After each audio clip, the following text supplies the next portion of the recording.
The real freedom would be to be a bird, to fly like the seagulls, sometimes very high, sometimes just skimming the sand, to take off, to land, to take off again. I follow them with my eyes, face turned to the wind, a soft smile, breathing in the salty scent of the sea and the blended song of the waves. When the tide goes down, it reveals its secrets, offering to small wings, swallows and pearls of the sky, a feast to share on the shore. Fascinated, I zoom in on their flight. I lose myself watching their dance.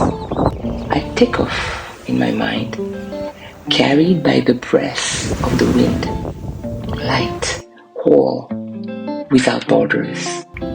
Just the open horizon, the blue of the sky, the warmth of the sun, and the whispers of the waves.